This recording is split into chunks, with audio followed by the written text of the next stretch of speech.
Joining us on the line is Sibanye Stillwater spokesperson Tabisile Pumo. Good morning to you and thank you so much for your time, Tabisile. The AMCU now accusing you of putting people, or rather investors first, at the expense of the lives of mine workers. Your initial reaction to that?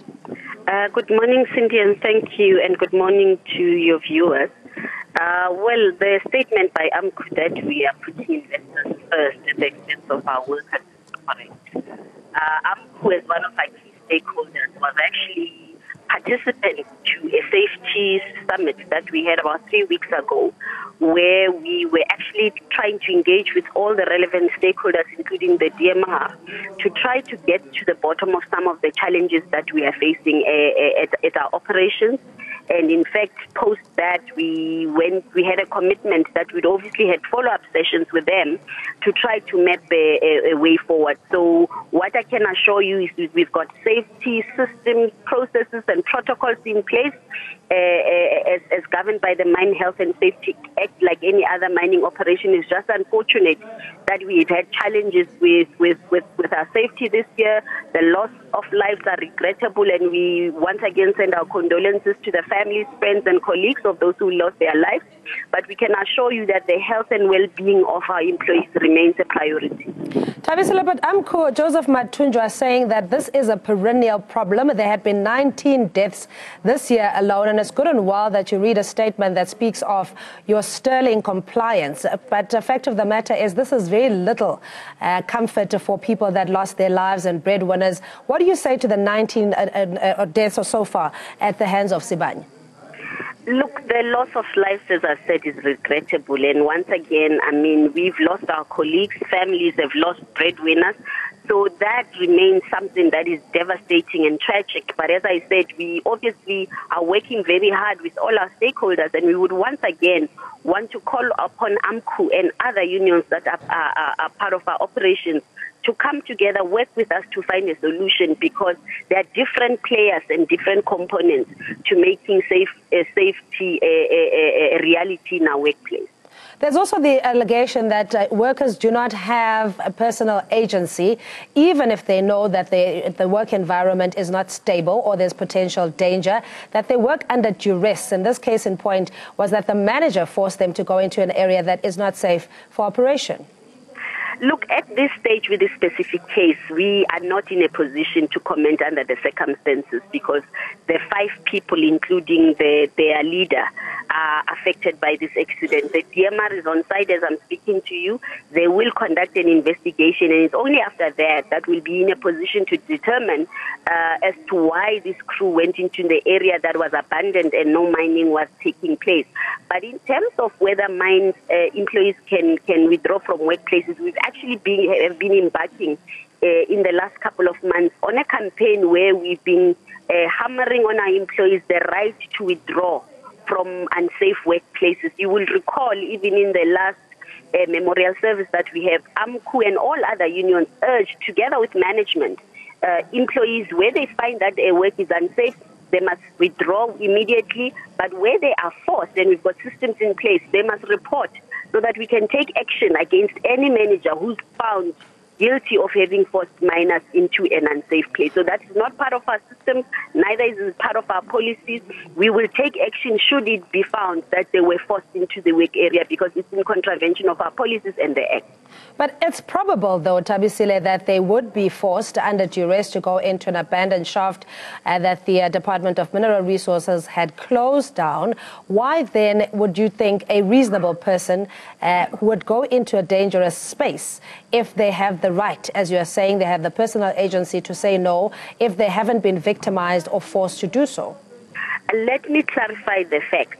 This specific area where the incident happened was actually an area where we had not been mining for the last couple of months. So in this area specifically, there would have not been any reason for the DMR to close it, because we were not operating. I think where I need to clarify is there is another working place, which is not this one, where the DMR last week Friday actually issued what we call a Section 54, which is a section where they need to stop operations in that area until, all the unsafe issues are sorted. So as I'm speaking to you, that specific area, no work is happening in that area. This crew went into an area where we were not mining at all.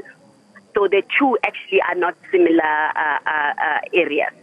All right. So clarify to me then that they went there on their own volition, that there wasn't a manager on site, and that you are essentially absolving yourself of any responsibility. I think it would be incorrect for you to even suggest that. In the absence of an investigation, it would be irresponsible for any of us to speculate around the circumstances that led to them going into this area. We would like, obviously, to give the DMR the chance to investigate the circumstances around this incident. And it's only at that stage that we can, if you want to call it that, apportion blame to whoever would have been responsible. In this case, all five who could have given us this information are affected by this accident. But at this point, once the investigation unfolds, we will be in a better position to actually have a sense as to actually what led to these colleagues of ours going into an area that was abandoned and technically closed for operations. And as you were saying that the dead tell no tales, how then, in the interest of transparency and ensuring that there is accountability for this tragedy, how then is this going to be concluded? Look, as per usual, the mine accidents are investigated by the DMR as per the law. So they are currently on site. They will be the ones who provide us with the feedback and the guidance as to what is the next step going forward. So we don't want to preempt the process. We will cooperate with the DMR on this investigation, and we will await the outcome. But once again, this loss of life is very tragic. We are gutted by this incident, and we once again want to send our condolences and sympathies to the family. And we are working tirelessly, Cindy, to try to recover the fifth colleague who the rescue teams have been working throughout since yesterday to try to locate. All right, and any other support that you'll be giving the families, and especially any benefits that the beneficiaries would be entitled to?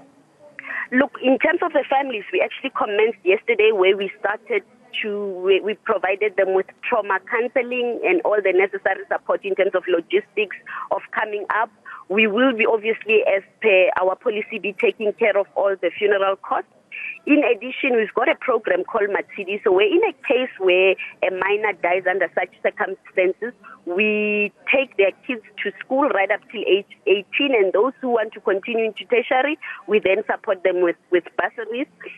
For the first 3 months, we obviously will be taking care of their grocery costs. This will exclude, obviously, the cost of groceries that we will be paying for the funerals, and that is until, obviously, the benefits, the death related benefits kicked in.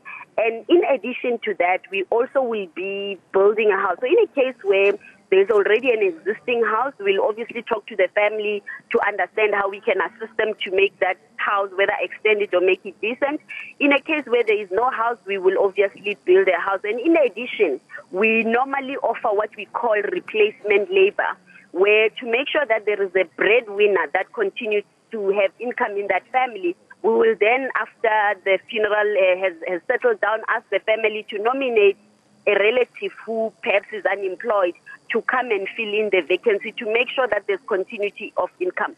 The only thing that we are not doing is obviously in the past you would have seen that the children of the deceased are encouraged to come. In this case, we normally say we want to take them to school so that they can have an opportunity, if they want to choose mining, to get into professional careers. All right, Thabisile, I hate to break your word, but just in the interest of time, is it possible to have a zero-accident environment in the mining sector, and specifically with Sibanye? Look, zero harm remains our goal. And as I've said earlier, any loss of life is regrettable, and one life lost is one too many. So I want to call upon all our stakeholders to say, let's work together to try to get to our aspiration of zero harm at all our operations. All right, Thabisile, thank you indeed for your time. And that is Thabisile Phumo. She is the spokesperson of the Sibanye gold mine or Stillwater mine, speaking to us on the phone line in reaction to the investigation that is currently underway of the death of the mine workers who were in an abandoned area. We are told that all the stakeholders are invited to try and find amicable solutions and also to hold those to account that are responsible.